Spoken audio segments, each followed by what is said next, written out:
À vous tous qui avez du prix aux yeux du Seigneur, je dis shalom. Que les grâces du Seigneur ne vous fassent pas défaut, que Dieu répande ses grâces à profusion sur chacune de vos vies. Bienvenue alors à cette session que nous avons intitulée Instant Sagesse. Nous voulons aborder un thème que nous avons voulu réserver pour vous. Accepter de perdre pour que tout le monde gagne. Accepter de perdre pour que tout le monde gagne. Cela pourrait se typifier à un jeu qui a cours au Congo-Brazzaville qu'on appelle le qui perd gagne. Alors c'est quand même curieux que quelqu'un qui perd soit déclaré vainqueur par la suite.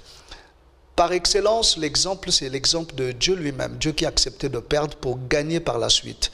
Dieu a perdu qui? Dieu a perdu son Fils unique, Jésus-Christ. Il est venu sur la terre des hommes pour racheter l'homme qu'il avait perdu. Et lorsque le sacrifice suprême fut consenti à la croix, Dieu a gagné. Dieu, en perdant, il a gagné par la suite. N'oublions jamais que le diable avait reçu le droit légal depuis le jardin d'Éden pour pouvoir conduire, posséder ce monde. Mais il fallait déposséder au diable ce monde, mais le sacrifice de Jésus était le sacrifice attendu. Que Dieu vous bénisse. Je voudrais dire ici que dans chaque relation humaine, il y aura toujours des imperfections. C'est le domaine de la gestion des humeurs. Gérer les humeurs de quelqu'un, ce n'est pas facile. Ce n'est pas comme quelqu'un qui gère une boutique, qui gère une entreprise, mais c'est un homme. Vous savez tous que l'âme de l'homme, c'est le siège des émotions. Et l'homme tout en dégage des émotions qu'on ne saurait prévenir. Et donc, dans chaque relation humaine, il y a toujours des imperfections. Et quand il y a imperfection, il faudrait que celui qui a la révélation de Dieu apprenne à prendre de la hauteur pour pouvoir juguler toutes les crises qui pourront se présenter dans leur relation. Dans le foyer également, il se passe des choses. Votre femme ou votre mari pourra manifester des comportements désobligeants. Mais c'est à vous de prendre de la hauteur.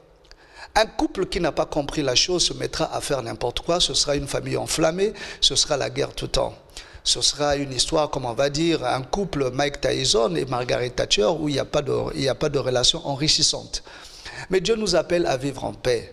Dieu nous dit dans sa parole, aimez-vous les uns les autres, et il nous dit également de nous pardonner les uns les autres.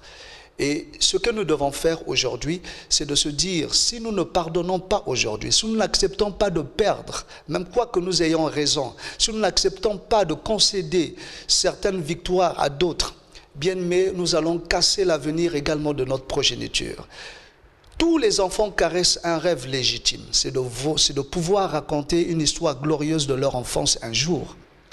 Mais si les parents n'ont pas pris l'habitude de perdre pour que les enfants gagnent un jour, les enfants vont développer des maladies psychosomatiques et même des blessures intérieures. Et donc, ce que nous avons à faire aujourd'hui, c'est de pouvoir accepter de perdre. C'est difficile. Même Dieu, quand il a donné Jésus-Christ, Dieu avait mal dans le cœur. Mais il a quand même donné Jésus-Christ et par la suite, la joie a été pleine.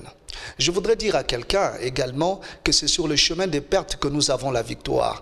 Si le père de Saoul ne perd pas les ânesses et qu'il soit en peine des ânesses qui étaient perdues, Saoul ne devient pas roi d'Israël. C'est donc sur le chemin des pertes qu'il y a la victoire, qu'il y a la royauté.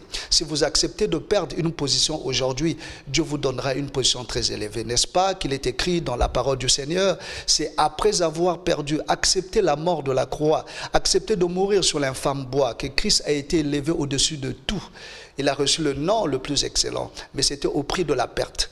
Donc nous également dans les foyers, pour préserver les enfants d'un avenir pas bien, pas glorieux, nous devons apprendre à perdre aujourd'hui. Dans nos relations de tous les jours, en entreprise, partout, acceptant de perdre. Tu n'es pas obligé de parler fort. Tu n'es pas obligé de t'emporter dans une colère noire. Tu n'es pas obligé de faire comme tu as l'habitude de faire, mais tu peux garder le silence. Quelqu'un a dit que le silence vaut son pesant d'or.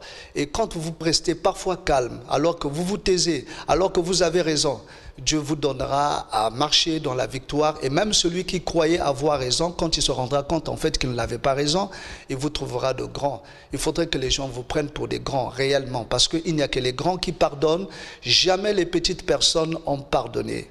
Chez les latins, il est dit, à qui la non caput muscas, l'aigle ne prend pas de mouche. Ne vous embarrassez pas de petites petites choses. Ce que les autres ne comprennent pas aujourd'hui, comprenez-le d'avance et apprenez à pardonner. Acceptez de perdre. Même si vous perdez aujourd'hui, vous allez retrouver un jour ce que vous avez perdu. La raison. N'est-ce pas qu'il est écrit, jette ton pain sur la face des eaux, avec le temps tu le retrouveras. Tu retrouveras la raison que tu as semblé perdre un jour. Que Dieu te bénisse, que Dieu t'accorde cette grâce. La force des faibles, c'est Jésus-Christ de Nazareth. Au temps de la détresse, invoque l'Éternel. Au temps où il s'agira de pardonner, invoque l'Éternel, il te donnera la force de le faire. Que Dieu te bénisse et à très bientôt.